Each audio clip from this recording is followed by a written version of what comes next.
de estructura tendrá diferentes resistencias cilíndricas, que serán dosificadas de acuerdo al estudio de mezclas. Ustedes en tecnología del hormigón han llevado esto, cómo se dosifican, que esté en función de la arena, de la grava. Entonces, cambia de un lugar a otro la arena. De cualquier forma, la arena no puede tener un módulo de fineza menor que 2.54, porque ese es el condicionante. Arenas con lima no sirven para nada directamente, se va a cuartear nuestro hormigón.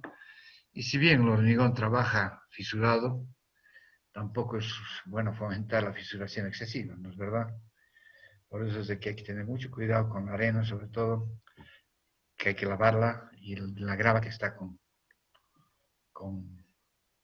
granulometría controlada y grauteada.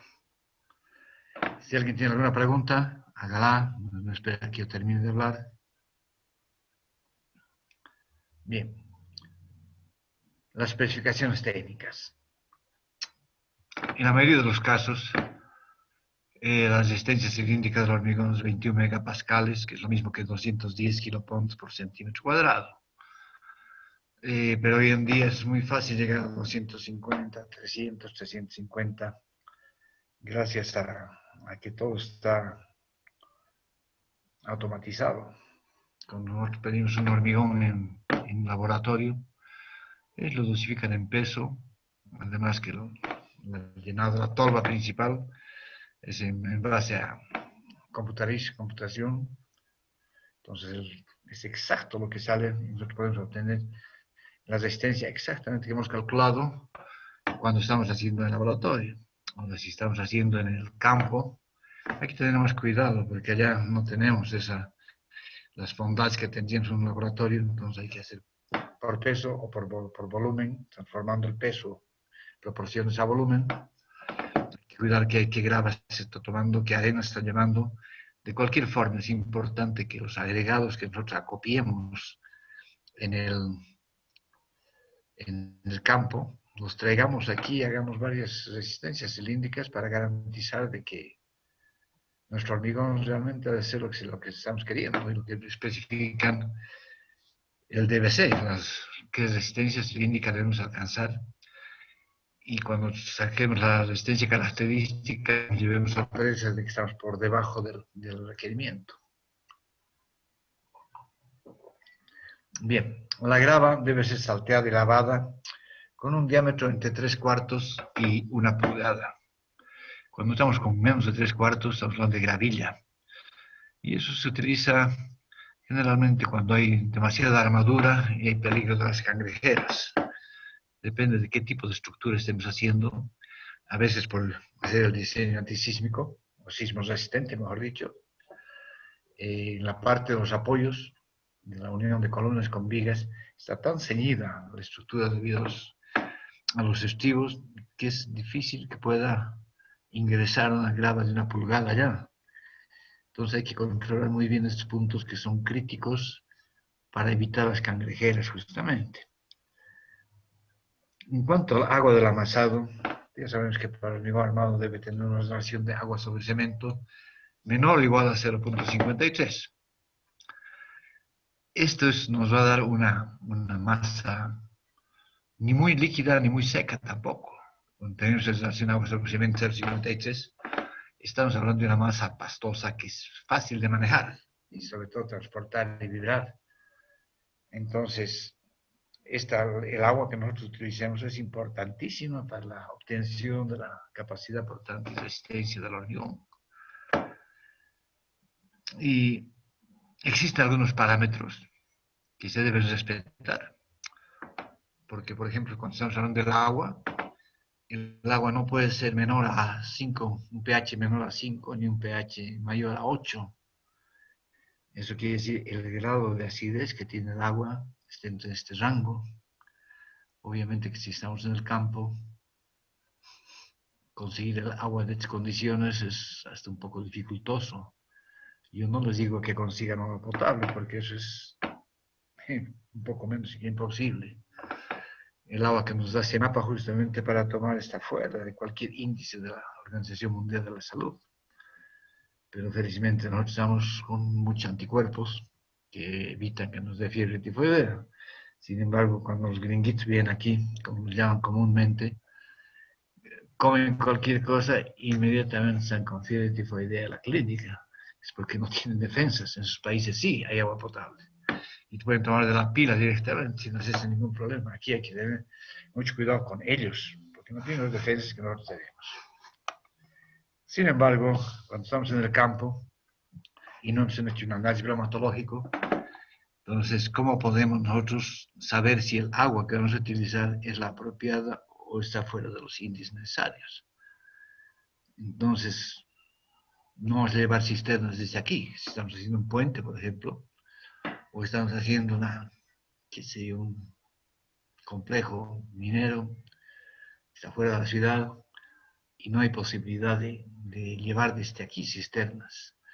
De poder se puede, pero el costo sería demasiado caro. Entonces hay que buscar agua de la zona. Y para poder más o menos entender qué significa mayor igual a 5 y menor igual a 8, el grado de acidez del agua, hay que buscar dónde hacer el acopio. Y nosotros vemos, por ejemplo, una laguna ya, o un estanque, y queremos utilizar esta agua. Si es agua turbia, con toda seguridad que no tiene pH, no es ácida. Entonces, no la utilicen, no nos sirve. Y el otro, el menor a 8, ¿cómo podemos saber si una agua es ácida o no es ácida? Sabemos que el ácido siempre ataca al acero. Entonces, ¿cómo podemos hacer para garantizar? Pongan un poco de esta agua en su lengua y si les pique con toda seguridad es mayor a 8, les va a decir eso. Entonces, sigan buscando para encontrar algún riachuelo, una vertiente, qué sé yo, que podemos utilizar sobre todo agua cristalina. Ese es el indicativo, que tiene que ser cristalina, no potable, pero sí cristalina. En ese caso solamente controlaríamos que no sea muy ácida. Y el otro gran parámetro que debemos controlar es la materia orgánica que puede tener esa agua. Supónganse que tiene una laguna que han conseguido ustedes, pero está en contacto con la naturaleza, o sea, hierbas, hay árboles, qué sé yo, que están adentro del agua. Entonces, si tiene un color verdoso, no la utilicen, porque eso tiene con toda seguridad mayor a 15 gramos por litro. Y cualquier agua mayor a 15 gramos por litro no nos sirve ni para el vaciado ni para el curado. ¿Alguna pregunta? Inge, una pregunta. Buenas tardes. ¿Cómo está? Inge, disculpe, ¿se vale, digamos, tratar el agua, por ejemplo, digamos, cuando traen agua, digamos, de cisternas, si vendría, aunque sea turbia, ¿no ve? Y si nosotros, digamos, tendríamos que usar al día siguiente, se valdría, digamos, echar aditivos para que se sedimenten, digamos, el agua, las partículas suspendidas, para que al día siguiente se pueda usar. Mira, en las plantas de tratamiento, por ejemplo, en que entra agua servida, y si yo quisiera puedo sacar agua potable de esa agua, porque vamos a llevar también esto en planta de tratamiento, pero para que tengan una idea, si a la última cámara que yo tengo, que se llama cámara de rebalse, yo introduzco sulfato de cobre o sulfato de aluminio e hipoclorito, yo la vuelvo potable esa agua. O sea, incluso podría bombearla otra vez para volver a utilizar. No lo voy a hacer nunca porque sé de dónde viene, pero es simplemente un indicativo de a qué nivel se puede purificar el agua. Todo lo que tú dices sí es cierto. Yo podría colocar sulfato de cobre o sulfato de aluminio y hacer que las partículas en suspensión, que son las que se nos están dando este color turbio si quieren, se van a precipitar y al siguiente hacer agua cristalina. El problema es el costo. ¿Cuánto te cuesta tratar esa agua? Porque tienes que incluirlo en tu costo. Y no creas que es barato el sulfato de aluminio, el sulfato de cobre y el hipoclorito. Son productos caros. Y además de que, si es que optaras por esto, tendrías que tener cuidado que al día siguiente, cuando estés utilizando esa agua, no las remuevas. Porque si por alguna razón las remueves, otra vez estás agitando las partículas que habían sido depositadas. Y otra vez se te va a volver en turbia. Sí se puede, pero no es recomendable. ¿Está claro? Sí, Inge, está bien, gracias. ¿Alguna pregunta más?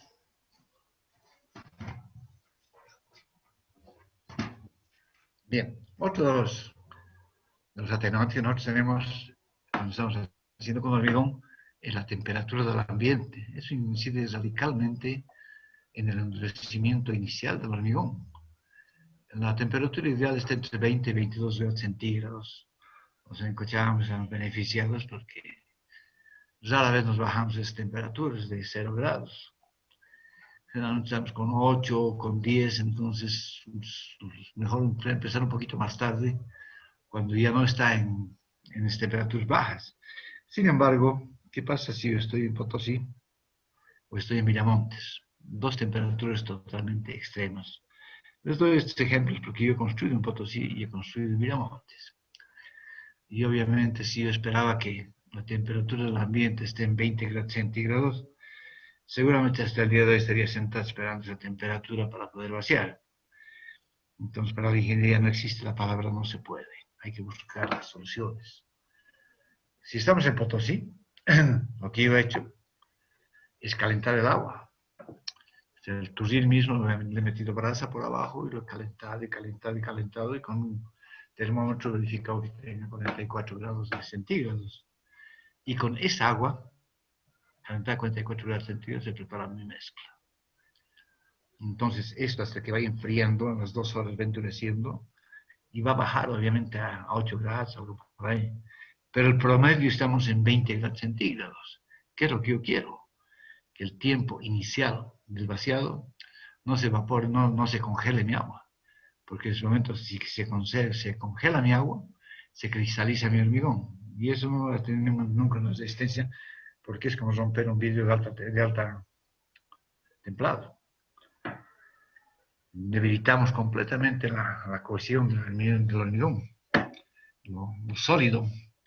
Entonces tenemos que garantizar que el promedio, por lo menos en las 2 o 3 horas iniciales del fraguado, estemos con un promedio de 20 grados centígrados.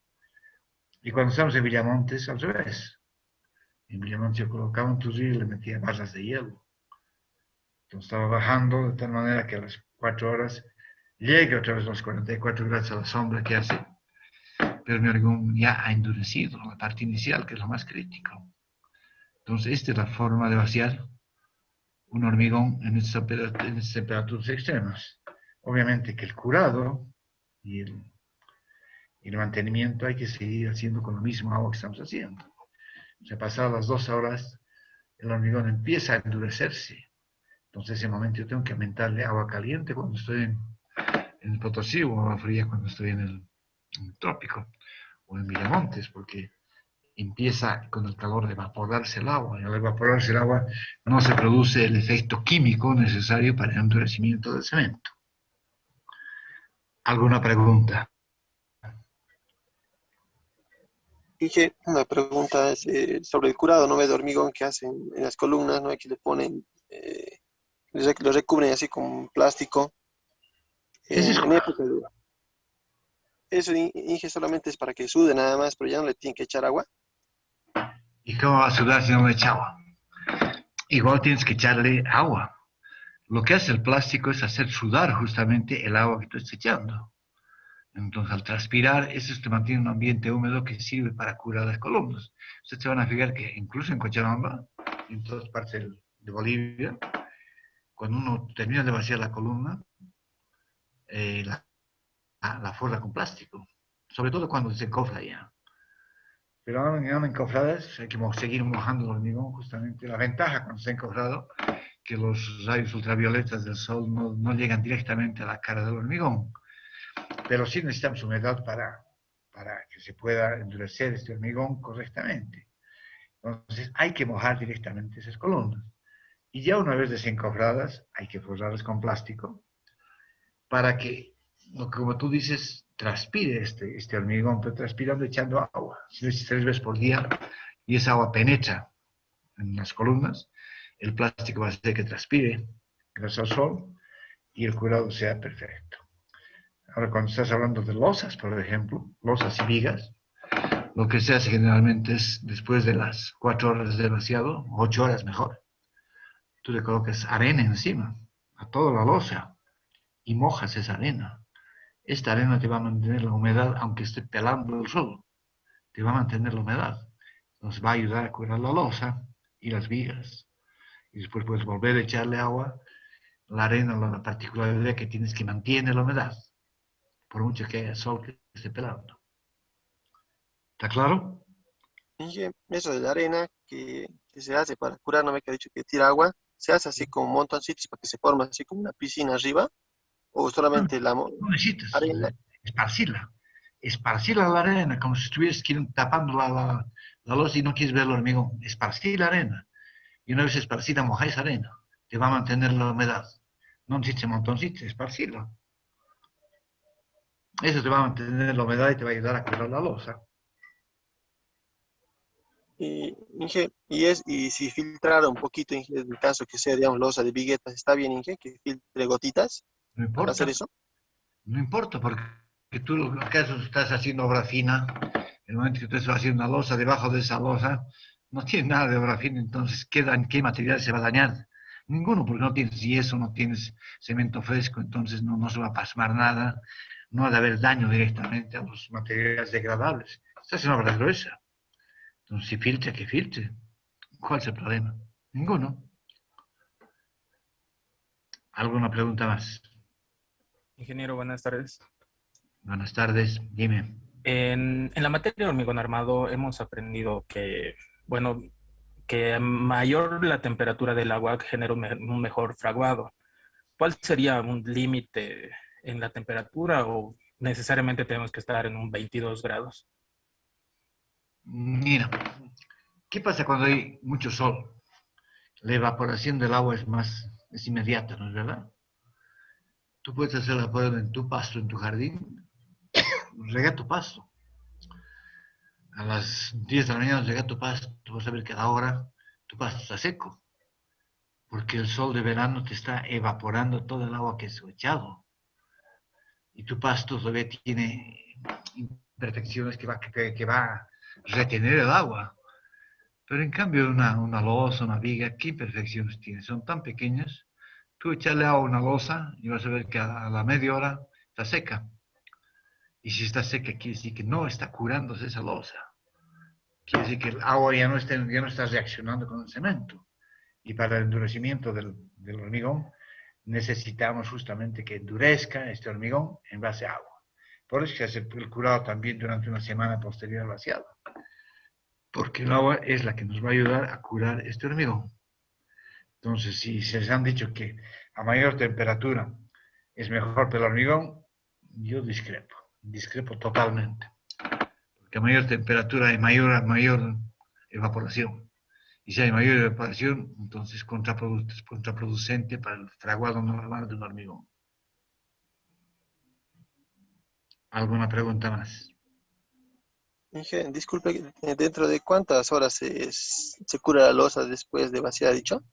8 horas. Porque, A las 8 horas ya está endurecido. Tú puedes caminar encima incluso a las 5 horas tú puedes caminar encima del hormigón. Ya no se hunde. Todas las 5 horas que has vaciado una losa, puedes empezar a caminar encima de ella. Y es el momento más bien de mojar y poner la arena, empezar a colocar, para que empiece el curado del hormigón gracias a la arena, al mantenimiento de la humedad. A las 5 Inge, horas de una losa ya puedes pisar esa losa. Inge, y antes de vaciar esa losa, ¿no ve? Después de vaciar todavía no hay las pendientes, nada, no ve en la losa, ¿no ve? No, Para la porque lluvia, resulta que tú has vaciado en tus encofrados. Si tus encofrados son los que te dan la altura. Ahora, si estás haciendo, por ejemplo, una losa del velódromo, por ejemplo, tú tienes que pasar inclinado. No puedes hacer en recto después inclinarla. Todo depende cuál es la estructura que estás haciendo. Cuando tú tienes un velódromo, justamente para contrarrestar la fuerza centrífuga que se presenta, entonces tú tienes que darle un peralte a esa losa. Pero ya el vaciado de la losa es inclinado. Cuando hemos hecho el vaciado del Parque Mariscal Santa Cruz, por ejemplo, el primer velódromo que ha existido, el gran problema era vaciar esa losa porque se chorreaba. Entonces hemos tenido que ir a hacer casi seca la mezcla para evitar que se vaya chorreando el rato de vibrar. Pero tú tienes que vaciar de acuerdo a lo que te exige tu obra. Ahora, si estás en un edificio, ¿para qué le vas a dar pendientes? Las pendientes le darás con el contrapiso. Pero vaciar la vas a vaciar lo más recta que se pueda. Para eso has nivelado justamente las losas. ¿Está claro? Inge, en el velódromo ha dicho ¿cómo hacían para que no se corra la losa, Inge? Hemos hecho con un hormigón casi seco. Relación agua sobre cemento 0,35. Pero hemos tenido que colocar plastificantes, el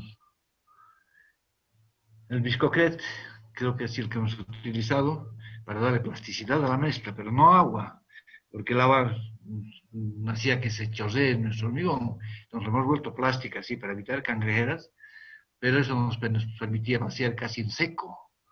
Y además que hemos tenido que ir colocando como unas barreras para que no se chorree el hormigón. Porque si metes la vibradora se te chorrea todo hacia abajo. No te olvides que es una rampa lo que estás haciendo. Entonces, eso hay que irlo controlando. Pero si tú vas a hacer con una relación de agua sobre cemento de 0,53, echas y se te va a chorrear todo abajo. Entonces, ¿cuándo vas a vaciar la rampa? Nunca.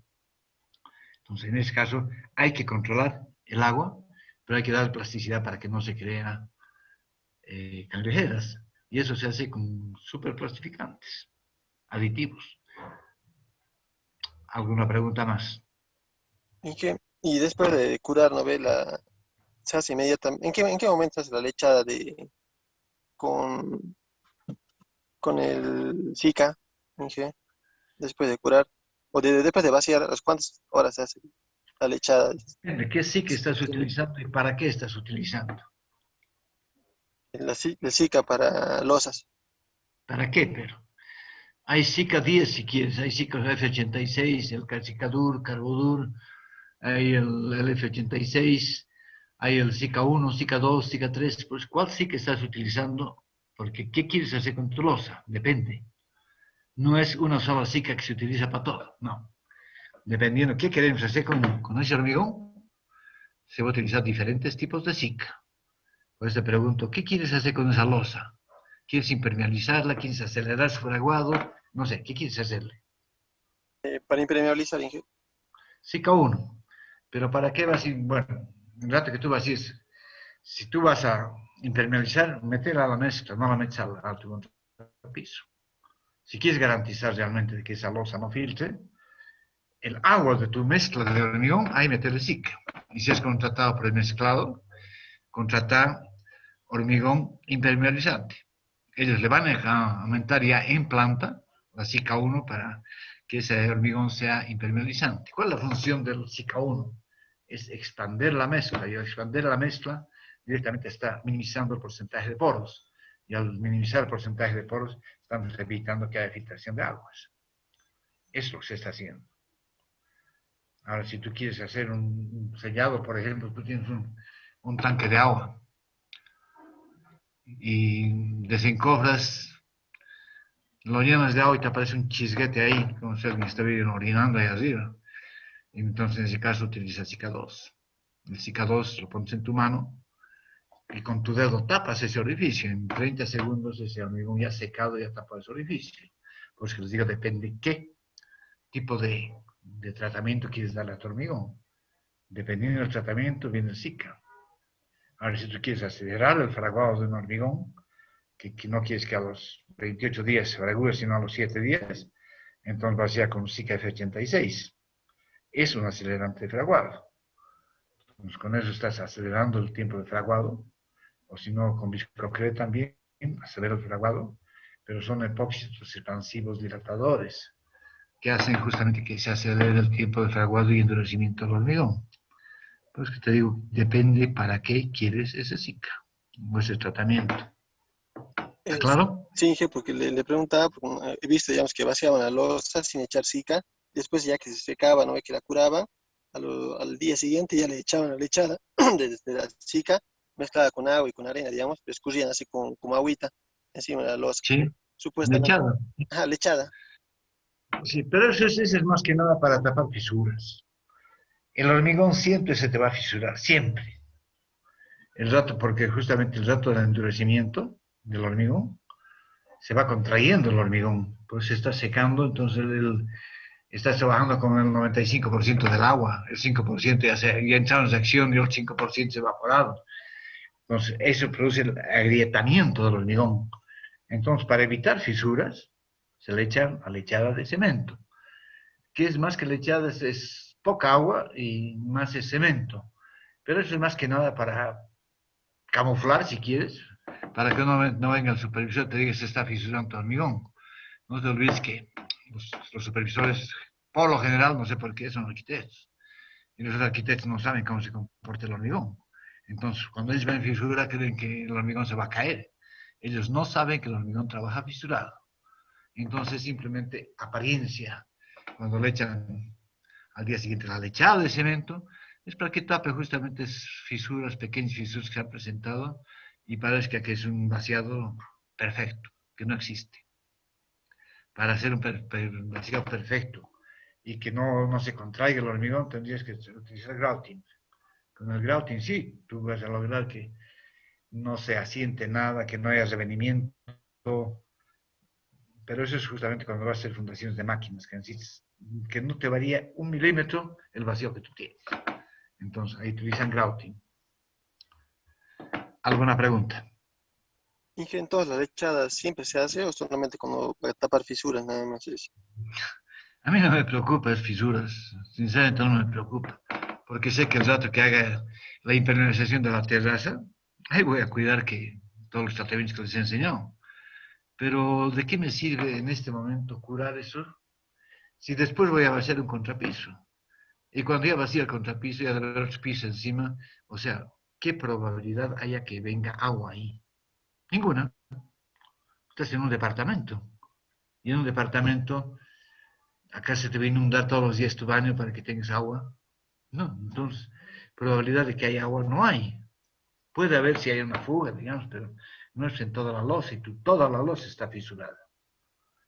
Entonces, ese cuidado, si quieres tú, hazlo en terrazas. A pesar de que ya se enseñó cómo se curan cómo se impermeabilizan terrazas.